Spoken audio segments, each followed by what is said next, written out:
It was supposed to be a simple new policy.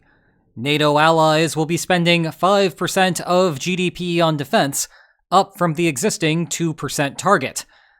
The NATO summit would then gather its 32 leaders at The Hague to work out the details of how exactly to spend that money and, more importantly, how to enforce the deal. Then Spain suddenly threatened to derail the entire summit before it even started, proclaiming that the country will spend 2.1% of GDP, no more and no less, well below the core spending target. NATO's official response to Spain's power play was nebulous, leaving me confused and looking for some answers. And answers I got. I sat down with Deputy Secretary General Radmila Shekerinska, North Macedonia's former defense minister, who now sits just below Secretary General Mark Rutte in the NATO hierarchy. And just to situate ourselves, I recorded this at 11 a.m. Hague time, and if that is not an actual time zone, I am making it one now. That was roughly 24 hours before NATO leaders would meet to try to reach a consensus. Note that this was before Trump shared an interesting opinion, and then Trump shared yet more information, this time more pertinent to today's conversation, but still just as unique. Anyway, I began by asking the Deputy Secretary General about the details of the current 5% proposal, given Spain's objection. We start with 5%. The 5% target has been, since the beginning, divided in two parts. The first one is 3.5% of GDP that goes to core defense capabilities. And basically, there is a direct link between the 3.5% and the so-called capability targets that were already adopted by all allies. So practically, the whole process started with planning. Military planners developed our plans, and then based on these plans, the defense experts came up with all the capabilities that were allocated to different allies. The ministers of defense of all 32 allies at the beginning of June gathered at a ministerial, and they all agreed to their apportioned capability targets. So this 3.5% will finance the capability targets. And this is basically more or less the defense spending that matched the old 2%. Future will here, and I swear that this is going to be the only time that I interrupt today, but I think a little bit more context here is helpful. When the original 2% target was created, there wasn't any true rhyme or reason for 2%. It was just a nice round number that would mean that the allies would be collectively spending a lot more money. This time, in contrast, NATO planners looked at all of the equipment and materiel and manpower that the alliance would need over the upcoming years to be able to accomplish all of its goals. They then tabulated the cumulative cost of all of those goods and converted that number into a percent of GDP, which, if alliance partners reach the spending goals, would fund everything. Okay, back to the Deputy Secretary General. But many allies have opened up the issue of defense-related expenses that are important for our defense and deterrence, but were not part of the 2% defense investment pledge definition. Issues such as military mobility, issues such as, some cyber elements, hybrid responses, societal resilience, all these things that affect our security, all these issues that affect our readiness, they will be placed under the 1.5%. And the two parts create the basis for the 5% defense investment plan. So if you could clear up a little bit of confusion for me on this. It's not actually a dollar figure, because 5% of GDP is a dollar figure. It's a list of things that the countries are supposed to be producing that is guessed as being 5% of GDP. Is that right? No, it is 5%. Okay. And it is dollar-related or euro-related, regardless of how you put it. It's basically financing the capability targets that we know. There is a very clear list on capabilities that need to be procured. And our defense planners have made the math.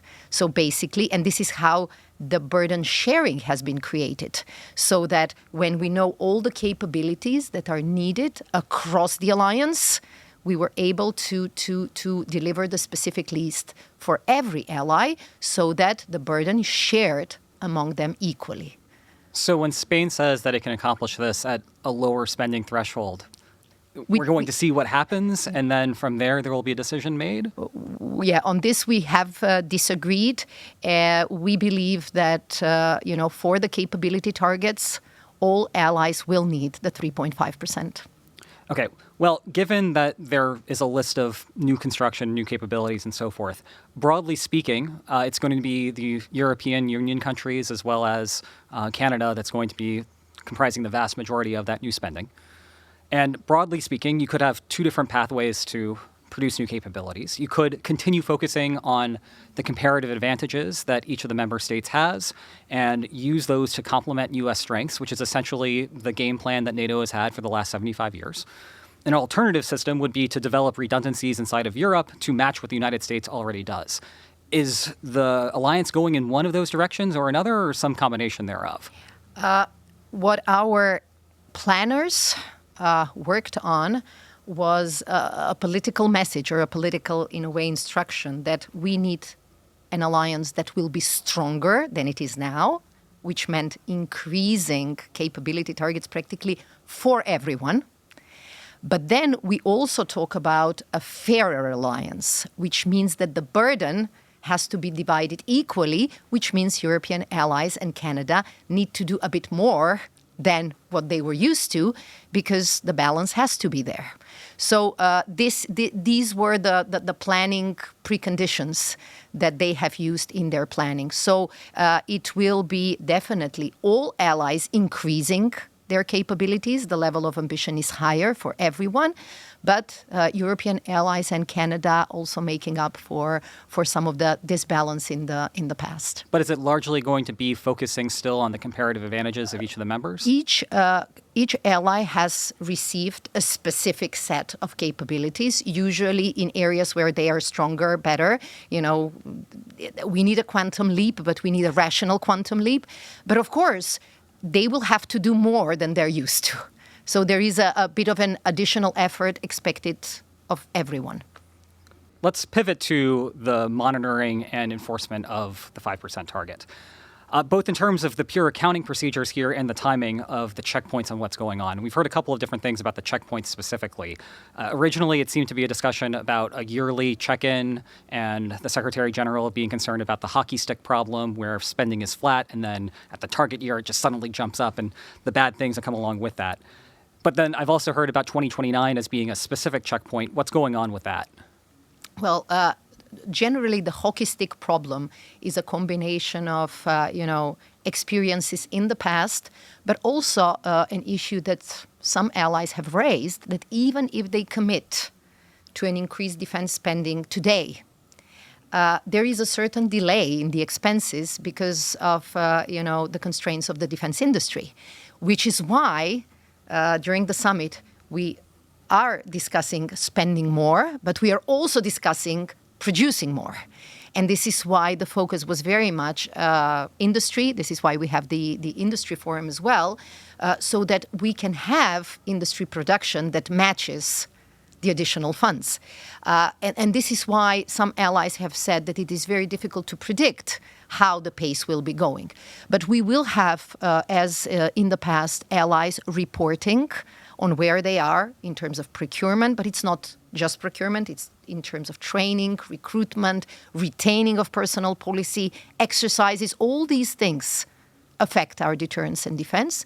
And there will be a review period, and this is in 4 years, when we will review and practically reassess the threat and how we are doing with regards to the capability targets. So it gives us the possibility to really push forward a deterrence and defense that makes sense and that works and delivers results.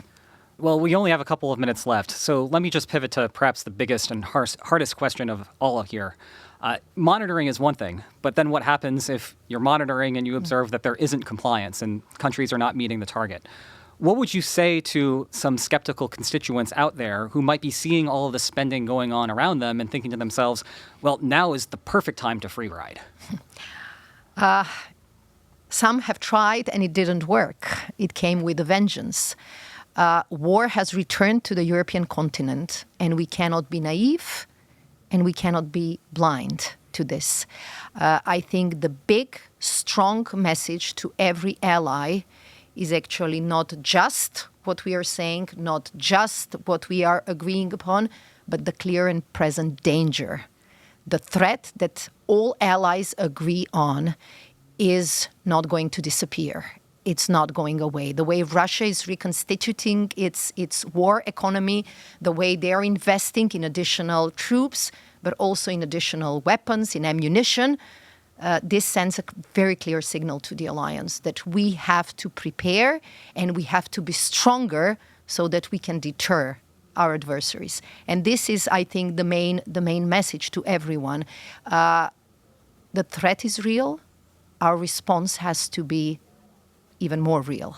And it will be felt by all of us, but it will be a message that we send to all our adversaries. And if we are to protect our security and our peace and our freedom, this is the time to invest. Well, Deputy Secretary General, thank you very much for your time. Thank you for the question and the interest. Hey, it's future me back here now. I record a bunch of these interviews over on Lines on Maps Extra, and though they do not normally involve world leaders, they are quite a bit of fun. Meanwhile, if you enjoyed today's video, then please like, share, and subscribe, and I will see you next time. Take care.